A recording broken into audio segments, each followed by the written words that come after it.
You know, when people juxtapose what is happening, some of the methods we use, you know, especially to send the message out, and to pit it against the values of this world. Like you yourself, you talked about intellectual property rights and all the like. You see, it would appear that we are somehow unethical, and all that stuff. So, and we want to at least build a good foundation, so that many more people can know can see with us, because if people know that we don't we use some kind of underhand methods, don't you think it may work against us? Of course. I already see it. Of course. It's all going to work against us. That's a given. Yeah. And realistically, let's say this, Charles. If you're sitting there and after you've drank the tap water for years and so poisoned, polluted by it, and you're on your dying bed, okay, so are ethics going to matter to you at that moment? Certainly not. Certainly not. Yes. Sounds like Laurel and Hardy. So again, yeah, it's kind of a funny thing. Again, I'm, the old Boy Scout motto is be prepared. I'm ready for the confrontation. I'm fine with it. And people say, yeah, you did this, you said this, you used our stuff. We have people that come to Kelsey many times say, hey, take down these videos. Even the ones they did, and we won't do it because they're actually creating a benefit, and they don't want to be related anymore. These are people that had experiences. These are people that even were tap-lined, and even their relatives were tap-lined in the hospital using the HU and were being destroyed. They made these videos, and then they come to us and say, take them down.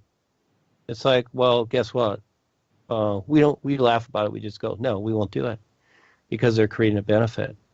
And so Val got a letter from one of the so-called spiritual paths about, I had made comments about different things, Vardankar, Dhanami, Scientology, and it's saying that, oh, you're using our copyright name. Ekankar does the same thing. Anytime I say Ekankar, they go, you're using our copyright name. Well, actually, I'm not according to the copyright laws. I'm really not, but I'm using it as a reference, not as something to be marketed to make money off of like they do, okay? I'm not concerned. So, but they get upset and they send letters. I don't care. I just throw them away. Thing being is that, yes, I am rather disrespectful in the regard to people that do not consciously see and that do consciously see that they are destroying the world. That's where the difference comes in, where there is no respect, because I see what they're doing, and it's all about their business. And the business is, they don't care who they destroy. It's all about their business. And so there is a difference. And so you can use the ethics idea, but guess what? I can uphold everything, whatever, but the world is still self-destructing. So you know what? I take the risk. And I take the risk of always being hated by these people. And it's fine. But at the same time, I know that there are people out there, here and there, and whatever, that are looking at these phony spiritual paths of control.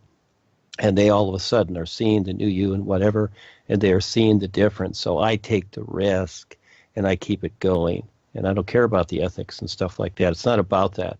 Again, the controllers use these ideas to keep people framework. It's not about that. It's like, excuse me, it's like the birds out there when they're taking twigs off the trees to build their nests. And there can be some big blackbird or vulture in the tree saying, hey, You're not to take that twig. This is my tree. You see, this is my tree. I claim this tree. Well, realistically, guess what? There's no such thing. When the Indians were here, did they have deeds to their land? Did they have property rights? Did they have any of this nonsense? No. The whiteys came over here, the Europeans, really the reptilians, sent their little minions over, and all of a sudden now we pay property taxes. You got to own the property, you got to rent the property, whatever. This didn't exist. Now it does. Yes, and where does this all come from? But it all seems to make sense, doesn't it? Well, guess what? It doesn't. It really doesn't. And it's made the world worse. All this stuff is added to it to make it worse. So where does ethics come in to a world that's just gladly and happily destroying itself? We're way beyond that. People try to, it's like old wisdom. It's like Harry on stage, reciting old wisdom. It ain't working. The world's killing itself. Your old wisdom ain't going to do it. Wake up. You got to do something. Again, if everybody was aware of what supports them 100% and focused along those lines, do you really think the world would be different? Of course it would. Absolutely so. But they're not. And it ain't going to change because people don't want to change. They want their thrills. They want their celebration. They want their stupidness. Well, you got it. You can't make them think. I'm not here to control people. All I can do is present something. So when it comes to ethics and morals and whatever, and people, they bring up these issues because they're controlled. It's all a control to make society think that, oh, we have ethics and we have morals. Really? Do you really? The Christians and the religious people and the politicians, they like to parade these ideas. Do you really? And these are the people that are happily destroying the world and agreeing to all the infection. And they buy Monsanto products and all this other stuff. And again, I'm not putting down anything.